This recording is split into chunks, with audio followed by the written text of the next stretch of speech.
சரி கைஸ், மணி box task வந்து முடிஞ்சிருச்சு. அது நேற்றுக்கே முடிஞ்சிருச்சு போல இருக்கு. ஜாக்லின் எவிக்ட் ஆனதோடு அதை க்ளோஸ் பண்ணிட்டாங்க.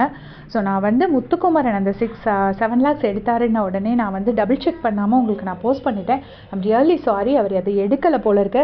நான் முத்துக்குமரனுங்கிறதுனால கொஞ்சம் இமோஷனல் ஆகிட்டு டக்குன்னு ஐயோ எப்படியாவது ஷேர் பண்ணணும்னு பயங்கர குஷியில் டக்குன்னு போட்டுட்டேன். அதை நான் ஒரு வாட்டி கன்ஃபார்ம் பண்ணியிருந்திருக்கணும்.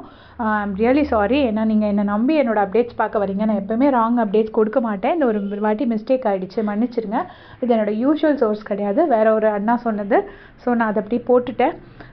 அதுக்கப்புறமா என்னென்னா, அந்த மணி பாக்ஸ் டாஸ்க் வந்து ஜாக்லின் எவிக்ட் ஆனதோட பிக் பாஸ் வந்து க்ளோஸ் பண்ணி முடிச்சிட்டார் போல இருக்குது.